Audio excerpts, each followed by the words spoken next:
Porn Stars and People Podcast. I'm Dan Frigolette. I'm here with Cali Logan. Hi. Thank you for doing this episode. Thank you for having me. Of course. Literally having me. I'm like in your studio space. You are in my studio space. And I've set up what I thought was a cool, weird, but it's kind of a weird frame because it's just like this weird white background. It kind of looks like one of these like weird like audition videos. It could be outer space for all you know. It could be that too. Yeah. We use this for space a lot. Or, this one? Yeah. Like today, we had a girl transport here, and this was just the I don't know matrix. See all the boxes? Oh, yeah. No, everything in here was really cool. I'm super impressed by this space. Thanks. Should we shout out the space? What's that? Should we shout out the space? Is that a thing? I don't think so. Okay, cool. Because I don't want people knowing where I work and sure, showing up here. Sorry. So we're in I've had stalkers before. We're in Tennessee somewhere. That's right. We're in the middle of Tennessee and just filming, doing what we can. No, cool. So I don't know. I'm trying to figure out what even to ask you. You're a content producer. All these people. It seems like in this area relying on you to be the head boss bitch. That's so scary, but I kind of am like. I probably hire the most girls in the area. No shit. If I had to say. Me and maybe like one or two others in the city. Yeah. But for Jersey, I'm probably doing the most shooting out of Nice.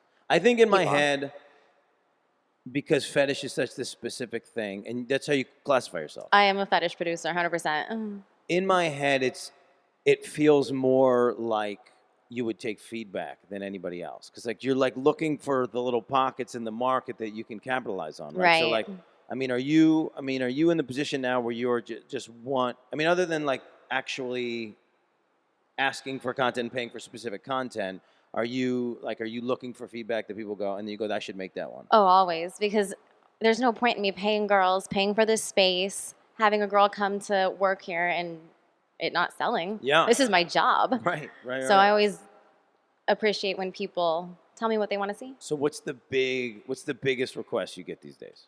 My main genres are wrestling, Okay. like fantasy wrestling, real campy girls doing silly stuff, and super heroine. And what? Super heroine. Super heroine. Yeah, but super heroines in peril. Yeah. So I have a lot of costumes. So describe that to me in detail. Super heroine in peril. Okay, so like comics, Batgirl, Yeah. Supergirl, Wonder Woman. I've got Ultra Girl, Psylocke, and you make up your own. Yeah. Sometimes it depends on the scenario. Or Sure. Most of the stuff I do is custom, so it depends on what the customer wants. To be honest. So does it go down to like stuck on railroad tracks? Like, do they like? I don't do that. I'm sure they would love that, but budget. Yeah. But I'm saying, so they don't get to pick the scene. Yeah. Oh, they do. So what I rely on a lot is people will send me their scenario that they want with the costumes, the models, the type of actions that they want to see, and I bring it to life. They pay a fee for me to produce it for them, and you have to start. You have to kind of like start checking off things. Be like, well, that's not. What if it's this instead? You have to like hone it in? Sometimes because some girl, a girl has limits. I don't personally do anything like that requires any type of talent testing. Like I won't produce it, even if the girl is like a full-on porn star. It's not what I want to produce.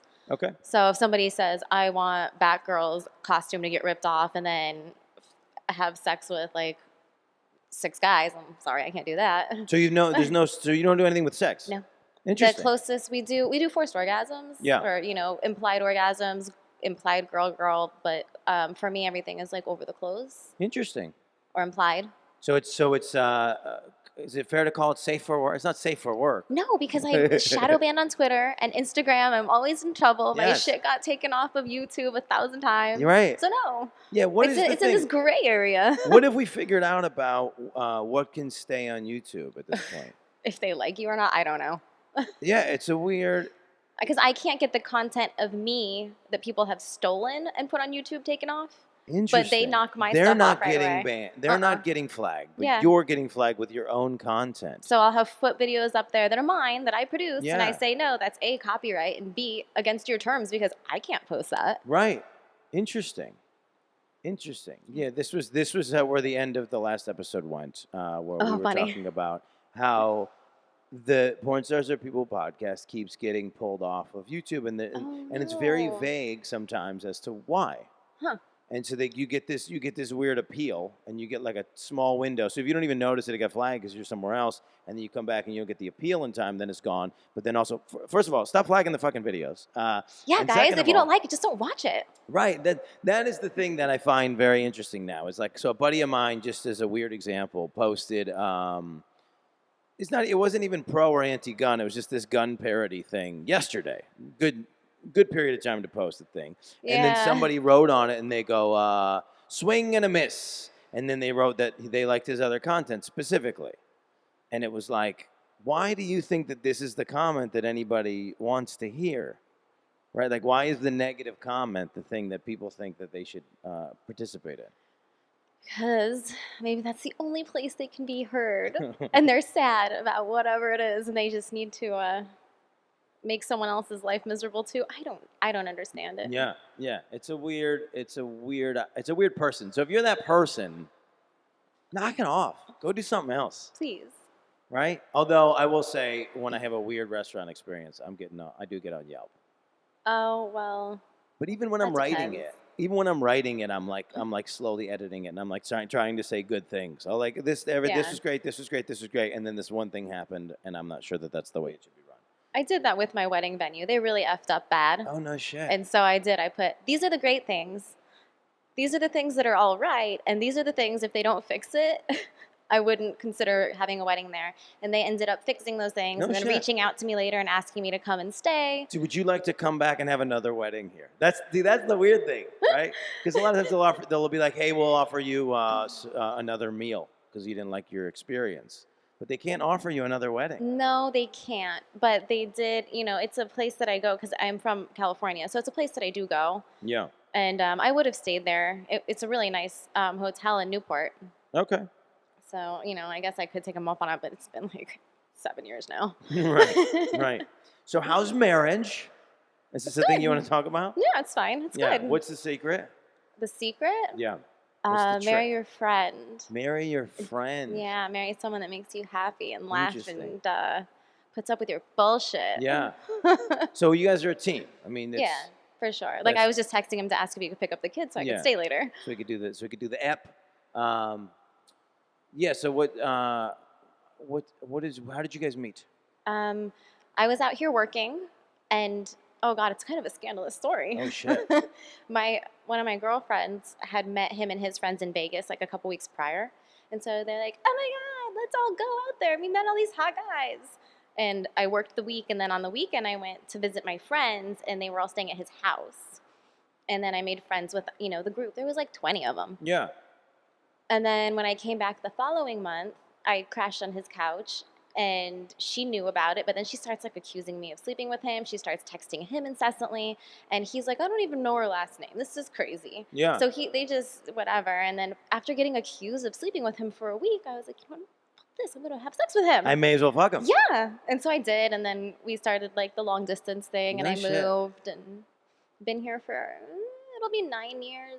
At the end of August. Yeah, there's nothing like fucking somebody for spite and then marrying them. That's you won this argument. Yeah, she super hates me too. She texted me like, I don't know, a year later, I'm ready to forgive you now, and I was like, first of all, I don't forgive you because you accused me of being a bad friend and a slut, and then we're dating now. Yeah, so you told her in that. Yeah.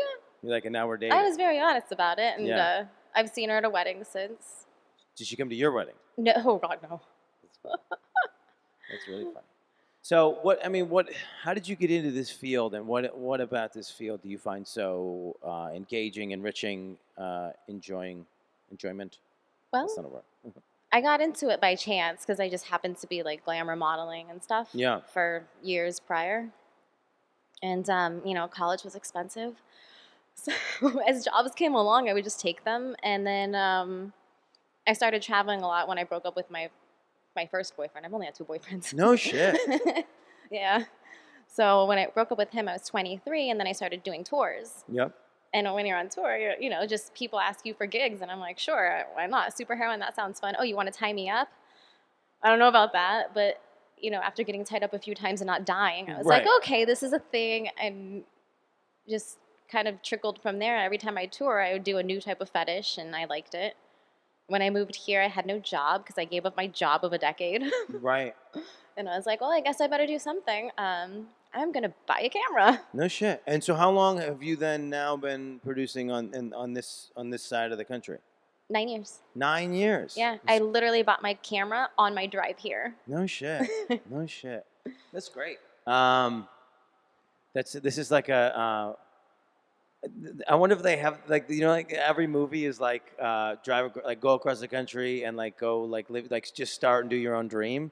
I wonder if this could be a movie where a girl just like buys a camera, goes across the country, and then just builds a fetish empire. Yeah, build a fetish empire. Or I guess the newest modern day version would be like starts a cam site. Yeah, a lot of girls do that. I never did that. Hold on, I think my husband.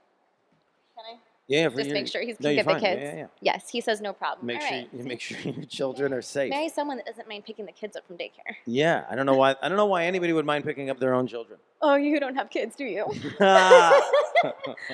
I want to leave them there. I just want them to stay. Okay, so if there was a fetish, is there a fetish that you used to work on that's now gone? That you haven't heard of in a long time? Oh gosh, that is a very good question.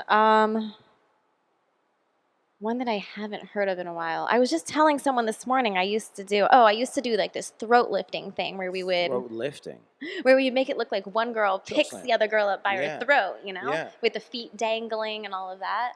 And that's long gone. I don't know. I haven't done it in a while. Yeah. But it doesn't mean that it's gone. It just means that my customers aren't asking for it. Right. Interesting. Things do come in waves, I feel like. Sure.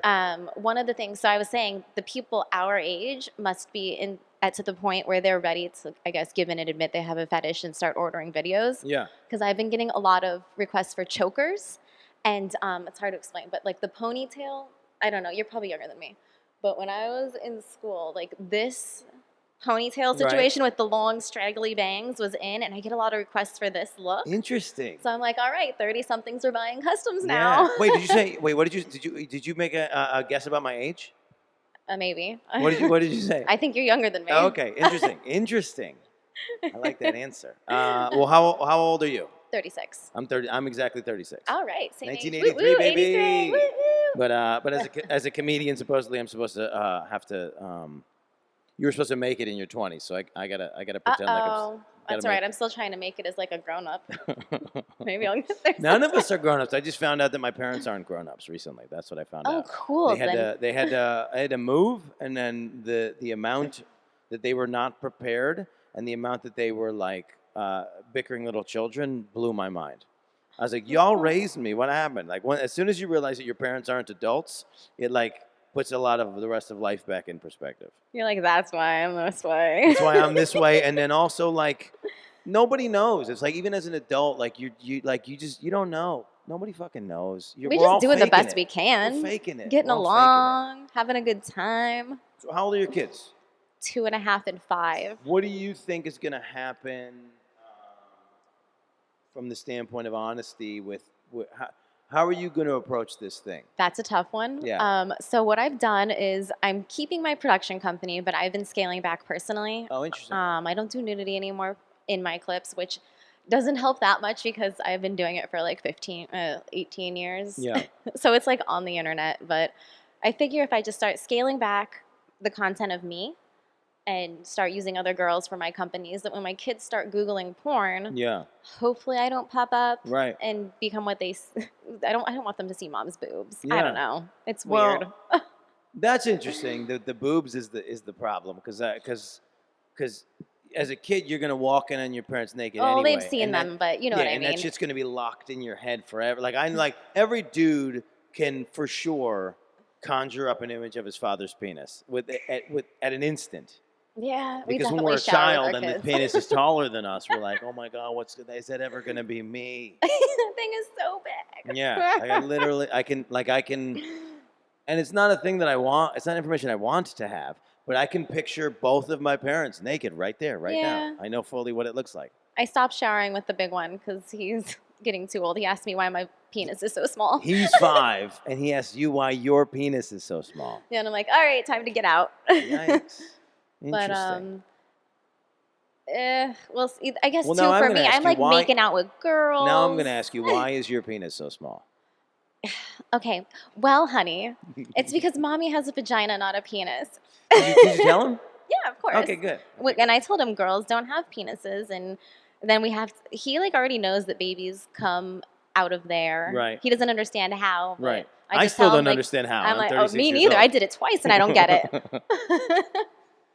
Interesting. Is there anything that you think you'll try to shield them from? Like if they find your content, I mean, there's no way you can like sort of block that specifically. I think I would be honest with it and say, don't share it with your friends because your friends are going to tell their parents, and then you might not be allowed to hang out with me anymore. Right. You know, like they might not be able to hang out with you, or they might tease you. I think that was the biggest thing with my husband. He didn't really care, but when we started dating, his friends obviously found out, and they kind of teased him. Yeah.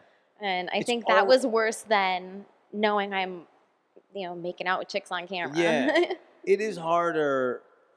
It's already hard to be in this, specifically with your children. It's hard enough being a kid who has a hot mom, because we had a kid on our block that had like the youngest, hottest mom, and we for sure went in on this kid, and it's already hard enough having a hot mom, but then if you have a hot mom who has like is Googleable, that's a whole different vibe for kids.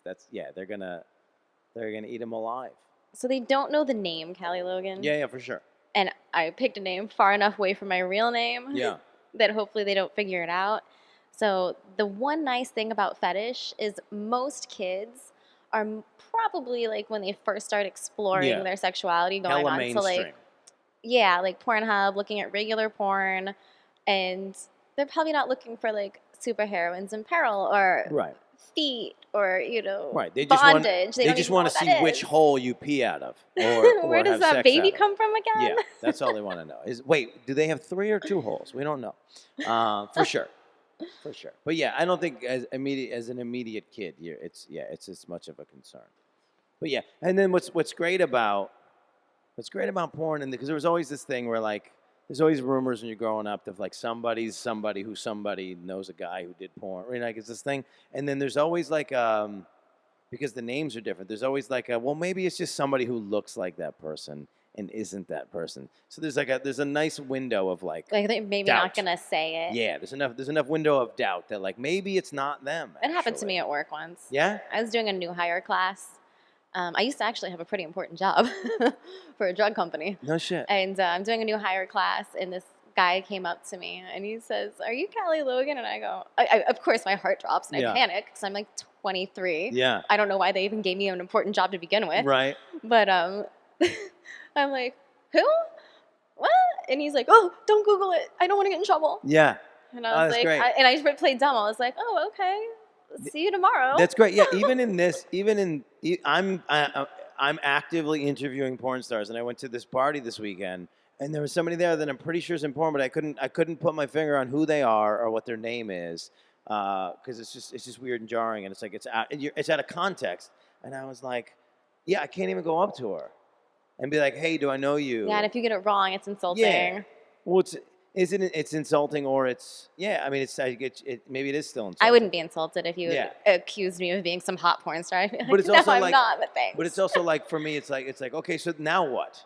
For me, it'd be like, well, let's get you on the episode. But for most people, it'd be like, you say the thing, and it's like, but now, okay, yes, but now what? What is the difference? You know what I get is, if people recognize me out, I'll usually get someone will like text me on Twitter or something. Right. They'll say, "I see you at Warped Tour. I see you at," like I went to a comedy club and somebody was texting another producer like, "I see Cali. She's with her dad," and he's like, "Do not approach Cali Logan." Right. Yeah. This is the common thing. Was that you? People get the text. Was that you? Or the it's like after the fact. Yeah. Was that you at the Acme? I thought it was you. I was going to go up to you. Which actually is great for you guys. It's great for your business, because then it's like, the person who's the fan now is like they're even more invested for a while, and then they keep running this like, fantasy. She's real. I could have walked, but also I could have walked up to her at the Acme. There's always, I swear, that's my life. What I could have said, how I could have done that situation. Yeah. That's how you live. Oh, everything. And I will still think of stuff from my job 15 years ago. Right. Oh, I should have handled it this way. I should have fired that person and trained this person to put them in their spot. Like, but at least you're looking forward. But it's so But at least you're like actively trying to be better, right? That's far different from what a lot of people do.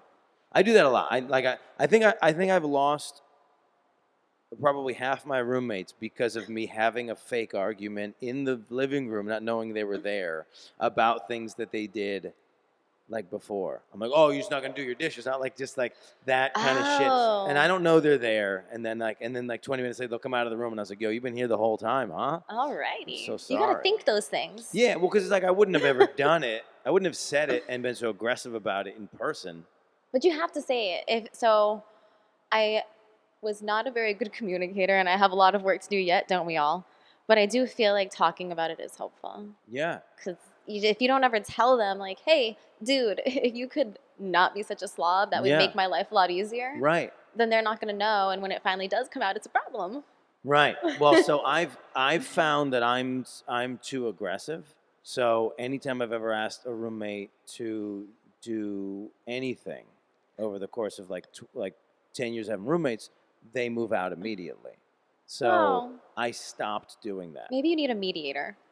I need to not have a fucking roommate. Oh, there's that too. Yeah. You know what? It's so crazy that you bring up the roommate thing because I was thinking today, I lived alone for a while and I loved it.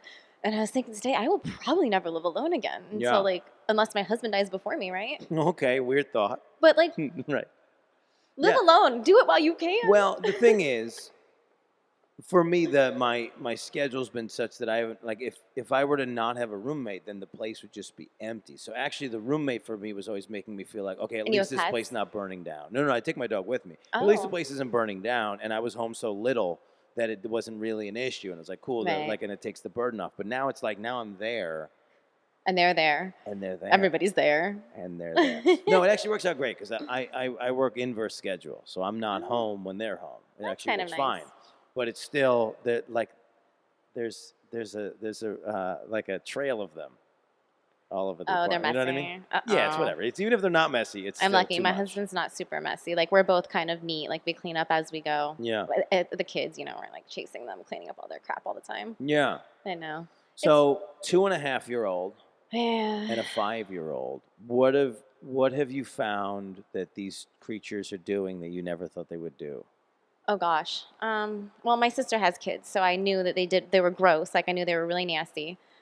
But I don't know. Like this morning, for example, I never thought that I would have to wrestle my child into the classroom while he throws his shoes on the floor and screams. And he got full on the floor, got on the floor. I had to, and I had to carry him into class like this, and he's screaming the whole way. And I had to go back out into the parking lot to get his shoes to bring them back. And he had a huge rock that he wouldn't give. So he brings the rock into the classroom, and the teachers are like, "All right." He's just holding the rock. He will not give up the rock. He's just holding the rock throughout the whole class. My rock. And he didn't. He's like, "No camp." No camp? Because it's summer camp. In the summer, it's the same school they go for the year, but in the summer they call it camp. Right. But yeah, so that was sucky. That is interesting. That's funny. The stupid things they, my oldest super glued or white, Elmer glued styrofoam blocks all over the wall. In the house? Uh-huh. For what? Yeah. For fun. That's funny. Why not? That's funny. A comedian that I won't mention the name of because of the trouble that's been created around this person. But they had a joke about how like when you have boys, you can like count in dollars the destruction they're doing to the house. But when you have girls, they do so much emotional destruction to you as a person. Yeah. So that's the difference between boys and girls. Is guys are like breaking the house, literally gluing shit to the walls. My son's room, he took a weight, a 2.5-pound weight. Yeah. He was in timeout. And we had to have to lock him in his room for timeout because he's wild. Yeah. And he took the thing, he just threw it in the wall like 100 times. We didn't know what he was doing. Because we didn't know he had a weight. So I just thought he was throwing his toys. Yeah. There are holes all over his room. Shit. So we have to rip out all the drywall and re-drywall his whole bedroom someday when we feel like doing it. Yeah. Wow. So yeah, I get that. I was glad to have boys. I wanted them, but people are going to have to order more of my clips so that I can afford them. Let's get you working so that you can pay for drywall. Holy crap. I kicked a hole in the wall. That's not nice. Once. And I remember the moment it happened. And like, because I didn't know, you don't know maybe as a kid like that you have any power physically. So it was the first time I had you feel power. Small. And so I kicked a hole in the wall, and I was like, great. But then I like tried to hang a poster over it, and I was like, I wonder how long I can not get How caught old were you? with this hole in the wall. Somewhere between middle and junior high. Oh, okay, so you were totally old enough to know better. I was old enough to know better, but I had never physically destroyed anything before. Right. Did it feel good? No, because as soon as my foot went through, I was like, "Oh, I'm going to be murdered by my." I'm Italian, old school. My folks are old. Like I knew that there was a beating coming. Yikes! Different world. Oh yeah, I know. I'm not allowed to spank my kids. I You're feel not allowed like to beat they your need kids. it. But if ever there's a reason to beat a kid, it's for them throwing the weight through the wall Yeah. more than once. Oh, he kicked the bay window too. More than once is out of control. Yeah. He kicked a bay window. What is Yeah. that? He was kicking the window. I said, Kyle, stop kicking the window. You're gonna break it. And then wouldn't you know, the next kick. No shit. He was like maybe 2.5, 3. 2.5. He's breaking holes in windows. We got to watch out for this kid. Yeah, you guys. Seriously, if you see a little human running around that looks like me, run. Yeah, this is. He's bad. But I guess like his dad and his uncle were the same way, because from what I understand from my in-laws, they were both the same way, just breaking stuff all the time and beating the hell out of each other. No shit. So I've got a lot of probably ER bills in my future. That's how I felt when I first got a dog, because she was half pit bull. It's not the same, obviously. It's not on the same level because you have a kid. But I knew, like, when she was coming up, because I would play with her and like try to like make her feel like a dog. Because this is what's weird. If you've never had a dog before, like if you take the dog out of a dog environment and you put it in a human environment, it starts becoming a human kind of. So you have to like teach it to be a dog. So I'd play rough with her and stuff, whatever. And she had like these crazy razor sharp teeth, and I was like, okay, I have just like a $5,000 like stitches jar in case when I'm like wrestling with the dog, it gets too serious. But yeah, so you gotta. They shouldn't eat your couch. Yeah, she didn't eat the couch. She would eat. Yeah. She ate like rubber shoes. She ate a bunch. Shoes of stuff. are She would eat the delicious. trash. Yeah, she was getting into some stuff. She was getting into some shenanigans. First couple times, if I look back at it, I actually realize it was the fact that I was leaving for an extended period of time that she was deciding to get into this behavior. Yeah. Well, that was your fault. It is and it How isn't, could right? you? Like, but no, but like, I'm teasing what you. is what it isn't, right? You have to. This is the thing you realize when you have a dog and a person. Like when you're in charge of a person, like you can make that creature. It's like people are like, oh, why doesn't your dog like shake hands? Because it's like I think it's a useless task. So you can make that creature, human or animal, like meld to whatever beliefs you have and whatever like systems that you are about.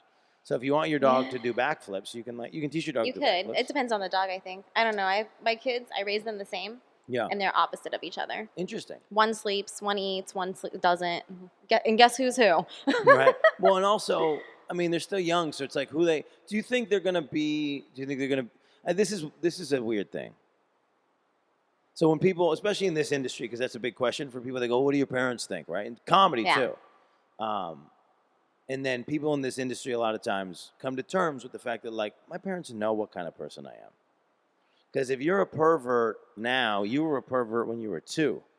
Like, I was doing weird perverty shit when I was 2. I would get yelled at for humping my hands. My mom called it wrenching. She had to make up a term for me, like humping my hands in the living room as a child. I was like, I've been a gross pervert my whole life. Oh, good for you. Good for you. So yeah, so it's interesting. So you know things about your children. I guess so. That they're gonna grow up and still be those people. Maybe, but maybe they won't. You don't know. Yeah, they could evolve. There's behavior that you can stop and that you can put a value on, but at the root of somebody. I better start saving. That's all I know. But I think what? What's your greatest mom fear? Mom fear. That my kids will end up like not being able to succeed in whatever it is they want to succeed in life. It's the same fear for myself. Sure. You know, just to not be able to take care of yourself. I fear that they will never move out of my house. Yeah, that's a real fear, especially with millennials and being in New Jersey. Jersey is ridiculously expensive. And there's so many kids that I meet in this place that are still stay at home. Yeah, I don't know why. Yeah. Part of it, I think, is expense. I also think we're spoiled, and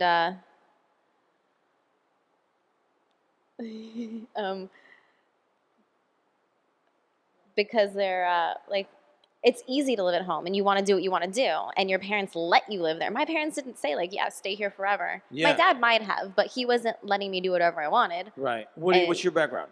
Like ethnicity? Yeah. So my dad's Indonesian and my mom is Caucasian. Your dad's what? Indonesian. Indonesian. Interesting. Yeah. So first generation born. Whoop, whoop. Nice. So yeah, we had a little stricter upbringing. Sure. Immigrant. Yeah, there's something weird. Like immigrants, the closer you are to being an immigrant, the stricter your parents are, I think is what it is. That and just, I feel like the resources aren't there. Well, like my dad couldn't send me to college because he couldn't afford it. Like he couldn't let me just live there for free because who's gonna pay for that? Sure. Interesting. Yeah. But anytime I've met, so my parents were then, my grandparents were the children of immigrants. So then my parents knew their immigrant ancestors, the grandparents. So there was still like a little bit of like, we have to live in this tradition. But now, we're so far removed from it. But it is the people that I meet whose parents are immigrants, they have always had much stricter upbringing. Also, I will eat anything. You will eat anything. Anything. Well, where does that come from? Because my oma, you eat it or you starve. Oh, right. Yeah, I had like clean plate club is what I had. We have that in our So it was literally you don't get to leave the table. Oh, you had that. If you did not. No, I mean, there was never a force to eat everything, but if you didn't eat what was served, and sometimes be like, what is this? It smells funny. And my oma would just be like, cool, don't eat. Just be grateful that you have food. Right. Don't ask questions. You could be starving. I'm like, fine, whatever. I'll eat it. It's so weird. Yeah. And you know what? The things that I remember being stingy about eating as a kid are the things that I love today. Oh, that's interesting. Yeah. Because you just get, because when you first, the first thing is like being, as a human, you're like, I'm stubborn. Somebody said don't do something. Somebody said to do something, so I'm not going to do it. That's so a boy, I think. That's boy. No, for sure. Because women have way more rebellious phases than men do, I think. Maybe. Growing up, right? But it's for different things. Maybe it's about different things. Like is it because I don't know. It's not innately masculine to not eat food. Do you know what I mean? So maybe no. You're just female biased. That's all. Both sides are wrong. Let's just start there. Both of us are wrong. All the time. Yeah. But yeah, so then the first move is like, I'm not going to eat that because you told me to eat it, and then eventually you go, oh, you know what? It's fine. It's pretty good. I would have never thought to do that because then I would get beat. So yeah, no, I did. I got. There was no question. If I used the fork wrong, it was a backhand. They weren't that crazy. That's why I sat. That's why I sat where I was. My father had like a big thing with like manners. I think he dated some girl in high school that had horrible manners, and stuck with him forever. In his head, he was like, yeah, well, because he's not wrong from the standpoint of like, have you ever been out to eat with a person? Yeah. And the way that they use their fork, knife, their table manners. This is a big thing for business. It's like table manners are really important. If you don't know how to use a knife, you look like an idiot. Like, and every aspect of like, especially in the real world of like business and power and those sorts of things, every aspect of looking like you don't know what you're doing then reflects back on your ability to do your job. Because if you like but if you ever eaten with Bob, like he's got food on his face, like he doesn't know what it's like, because and then you literally, I mean, you could lose business by being a shitty person to eat next to. That's true. A guy who spits. Fair enough. So, my point is, beat your children into using their fork and knife properly. That's my point. Beat them. We do that around here, not the children, the grown-ups. I see. So who was your favorite super heroine? My own personal favorite to watch. Like my first girl crush. To be, yeah. Definitely Storm. Storm. Interesting. Have you ever been a Storm? No, because I don't have those special effects capabilities. Right. She's way too rad. I couldn't do it right, so I'm not going to do it, but I'll. They really set the bar high in the first X-Men when she's chilling, but then when she has to do her powers, her eyes go white. And like just to do that is hard enough on camera. So yeah, they've set it beyond your limits. Yep, they did. I don't know. Maybe someone wants to come in and like commission that. Yeah. Figure. I do have editors that can do it. Talk to camera on that one. What is it about Storm that you like so much? Oh, aside from being super hot. Yeah. because she has the presence of like, she's so proud and like in control, and she's like, fuck you, I'm gonna rain on your parade. Boom, watch this. Right. I always thought the storm thing was like a little bit, I was like, are you really gonna tornado this guy? Like, is that really gonna, why not? Is that really gonna make a difference? I just think the problem that I always have with superhero things is that there's always somebody so powerful that you're like, why do we need the rest of y'all? That's true. So it's like, what is for the storyline, man? Yeah, right. But then it's like, yo, let's be honest. Let's just bring Wolverine in, or I guess in this case, let's just bring in Jean Grey, because we don't need the rest of y'all. Like what's Storm doing? Storm's like she's like making it cloudy. She's throwing some rain on people. But ultimately, Rogue is gonna take care of everybody. Yeah, I love her, but I couldn't be her because I like to make out. Or not Rogue, sorry, Jean Grey, not Rogue. Yeah, Jean Grey. Yeah, Rogue. Yeah, Rogue's the worst power to be a hot person. I feel so bad for her. Yeah. Rogue's not allowed to get fingered ever. Or anything ever. Yeah. What a bummer. No physical touch. I'm sad. Yeah, how do they? I don't have enough. I don't have enough comic book knowledge to know whether or not they've ever let Rogue get close to somebody physically. I'll be honest, me neither. But I don't think that she really. I think she kissed. Who did she kiss? The Iceman guy, she kissed somebody, but I think he blew up. I don't know. I can't remember. What if Rogue is just like a long-term allegory for using condoms? Go on. Tell me more. I'm saying like if I fucked Rogue with a condom and didn't touch the rest of her, am I good? Like, I'm good, right? So it's. I mean, you know what? She can touch you with gloves. Right. That's what I mean. So it's just. I think you just solved the Rogue problem. So the whole thing, it's not even that you solved the Rogue problem. The whole thing is just like it's like Trojan invented Rogue so they could sell more condoms. So like, oh my God, I like it. I like it.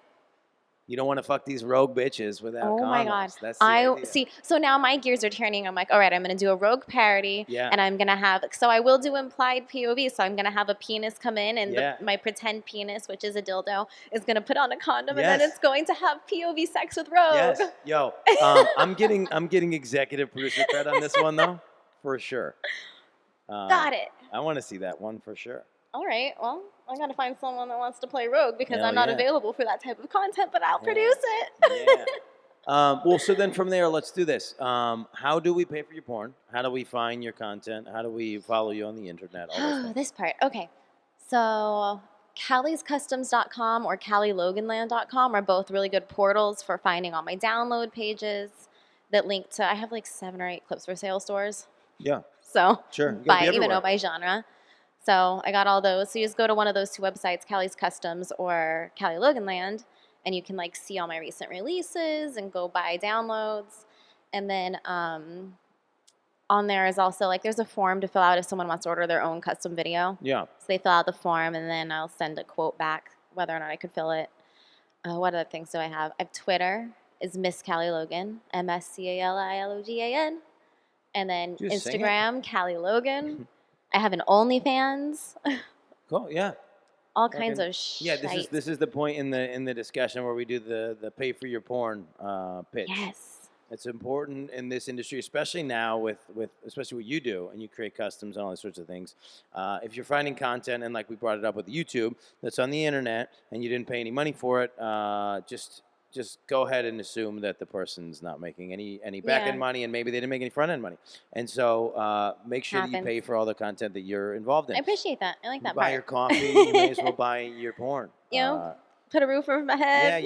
Yeah, and you pay for what you care about. Plus, also, if you want these people to stay in the business, you pay for your porn and you're gonna give them a nice long career. I think people think we make more money than we do. They definitely think you make more money than you do. And also, the other thing is, like, I think now that you're my age, so what happens is people that I loved have been like getting phased out of the business for various reasons. But one of those reasons might be that like the competition of it is too much, or they think that the age is and that they're in less demand. We can affect so much by keeping the people that we love in demand and keeping those people in the business. Yes. And keeping them eating and whatever. I would like to produce for the next 20 years. Right. Obviously, I'm not going to be in the clips that long because, 36, gravity. But I don't know. I think I really do think, especially in the fact that we've narrowed it in on the fetish thing. I really do think that there's a lane because I think we all find older women attractive. I think there's a lane there. I'm not telling you you have to stay in there. But well, I kind of can't because of the kids, but right. I don't want my kids to get teased all through high school. But I will continue to produce. Yeah. And I hire lots of nice people. Well, very good. All the time. Well, I appreciate your time. This is the Porn Stars and People Podcast. We're on Google Play. We're on iTunes, whatever thing you're on. If you switch platforms, we're on the other thing. We drop a new episode every Monday. We got some content here on YouTube. If you're watching on YouTube, the video of me dropped out. Nobody cares about seeing me, so just stay in there until I pop back on. I'm actually I forgot to do this on the last episode with Ivanka, but I wanted to do something like that's just social media friendly. Okay. I'm gonna find something in this building to challenge you. Oh boy. And this is gonna be an off-cast moment, but we're gonna film it, and it's something to challenge you, and we'll figure out what that is. So look out for that content. Again, thank you to my guest, Cali Logan. Thank you for having me. Porn Stars or People Podcast. Thank you for listening. Personal plug: I have a show every Tuesday in New York City at Skinny Bar, and every Sunday at Berry Park in Brooklyn, and I'll be hosting the 2019 Inked Awards in October. So check out all those things. Do you have anything live? Anything else live to plug? Nah. Follow this lady, get her porn, do her things. Keep sending her customs. Yay. She's open to your suggestions. All the weird things, please.